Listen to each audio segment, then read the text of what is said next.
Hand over your necklace now, my sister hissed, smiling for the wedding cameras. It was Mom's, I whispered. Not anymore.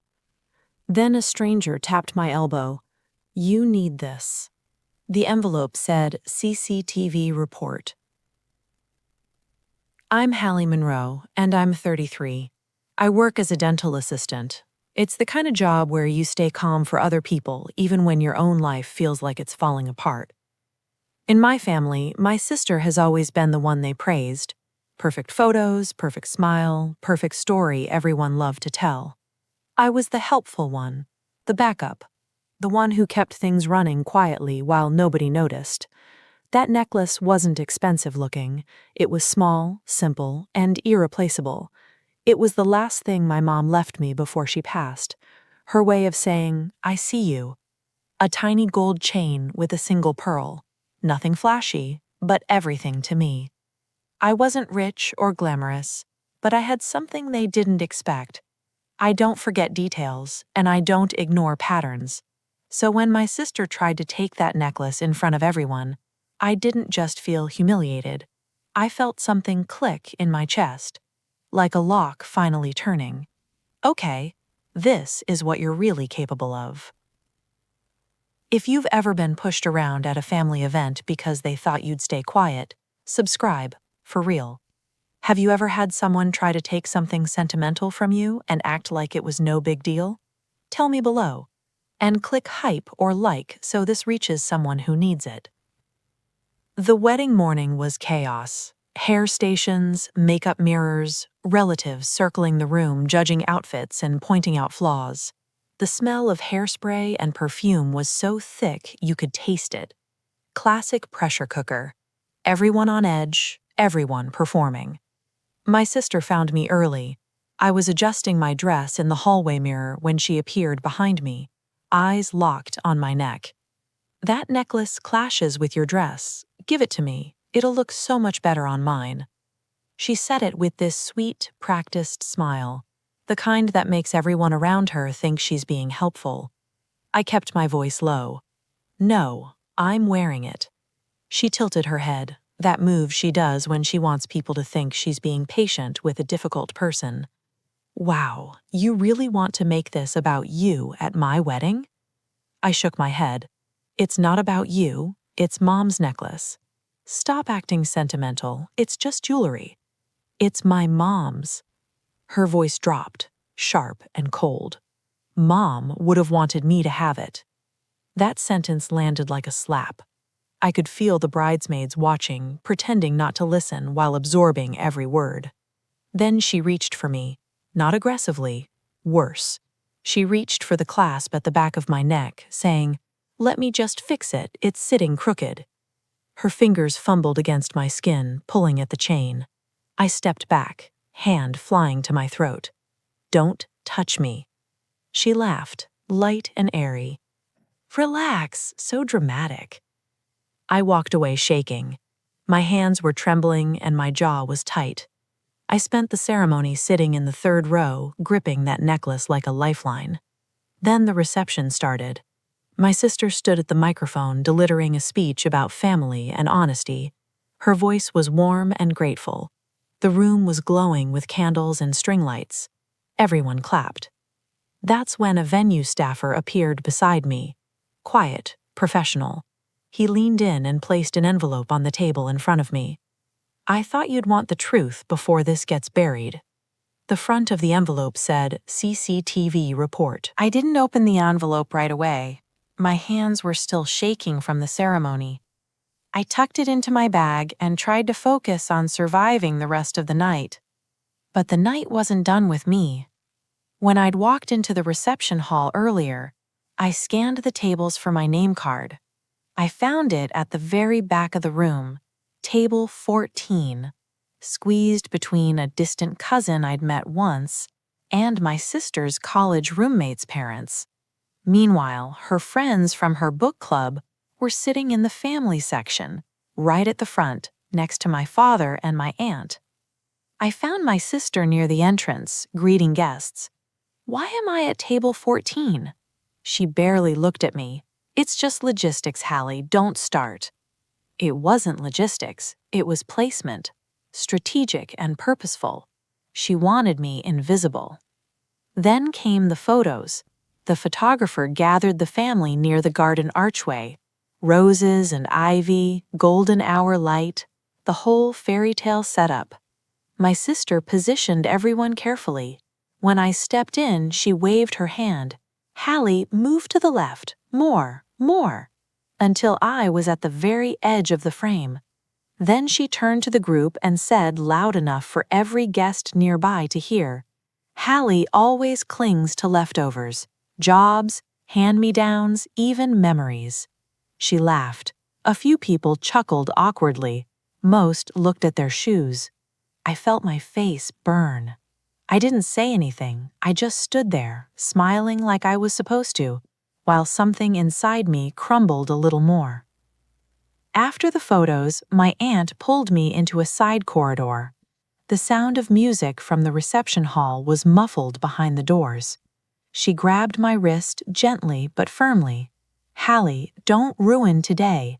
Just give her the necklace after the ceremony. Be the bigger person. I stared at her.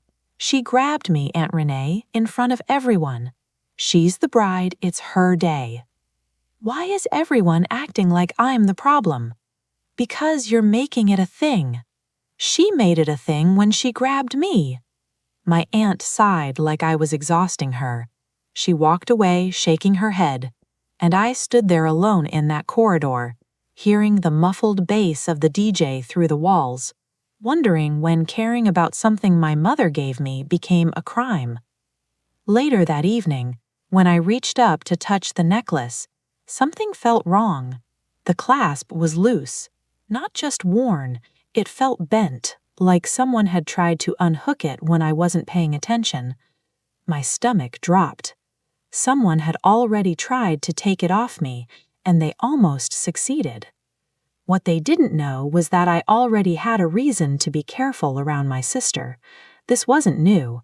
It was a pattern, one I'd been watching unfold for years, even when I didn't want to believe it. Cash would go missing at holiday gatherings. $20 from my purse here, $50 there, always when my bag was left in a room where my sister had been. Clothes I lent her never came back. When I asked, she'd laugh and say she must have donated them by accident. My things were always disappearing, and her excuses were always ready. But the worst part wasn't the stealing, it was the stories. She'd twist things, tell my father I was struggling, tell our aunt I was jealous, tell friends I was unstable. Slowly, over years, she built a version of me that didn't exist, and everyone believed it because she said it with that perfect smile. I looked down at the envelope in my bag. My fingers hovered over the seal. I was scared of what I'd see, but I was more scared of staying powerless, more scared of going home and crying in my apartment, holding a necklace that someone was slowly trying to take from me. I wasn't going to scream in the ballroom. I wasn't going to cause a scene for her to use against me later. I was going to be smart.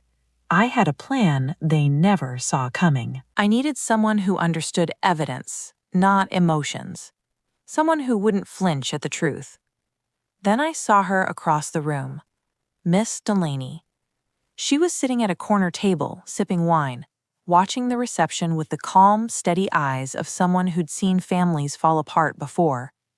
She was the lawyer who had handled my mom's paperwork years ago. She'd been invited tonight as a family friend, but she'd always been more honest with me than anyone who actually shared my last name. I slid into the empty chair beside her. Miss Delaney, if I show you something, will you tell me what it means? Legally? She set her glass down, looked at me carefully. What kind of something? I pulled the envelope halfway out of my bag. She glanced at it, then back at me. Her expression didn't change, but her posture straightened. Open it privately, she said quietly. Don't confront anyone without a witness, and don't let emotion drive what happens next. I nodded. My heart was hammering, but for the first time all night, I didn't feel alone.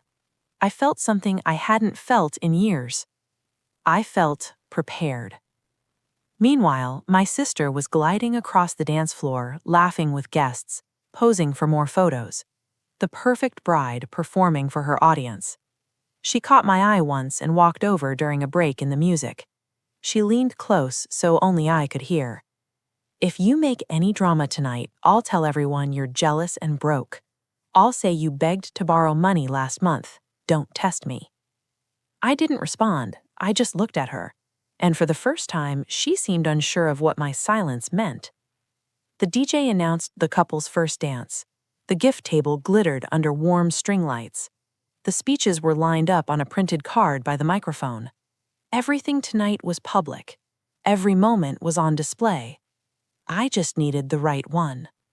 I found my moment between the second toast and the cake cutting. The crowd was loose, moving around, and the area near the photo wall was half empty. I took Miss Delaney with me to a quiet spot near the gift table and opened the envelope.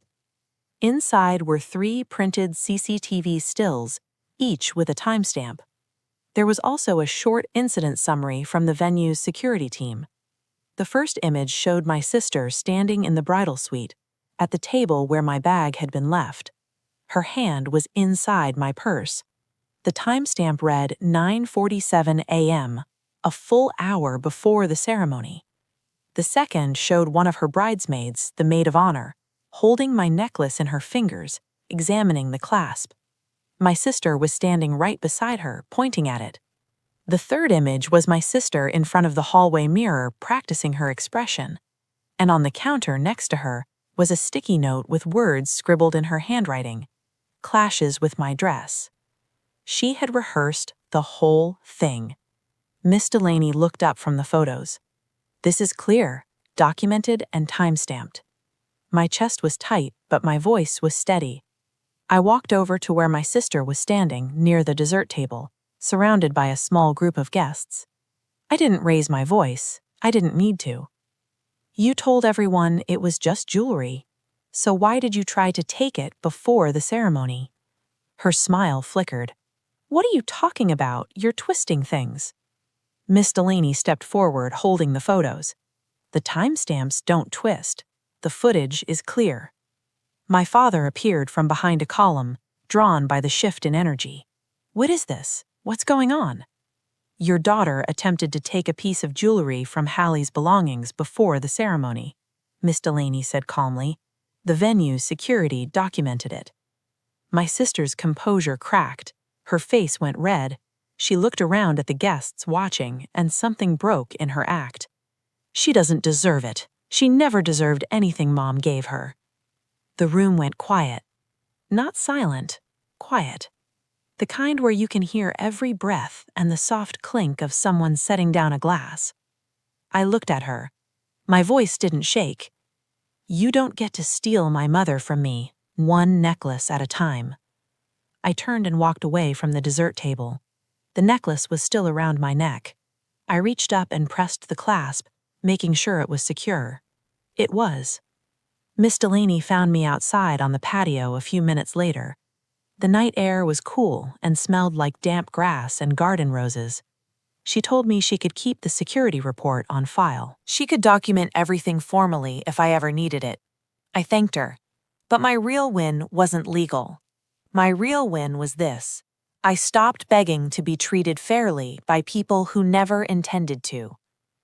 Inside, I could hear the family fracturing. Some were stunned. Some were embarrassed.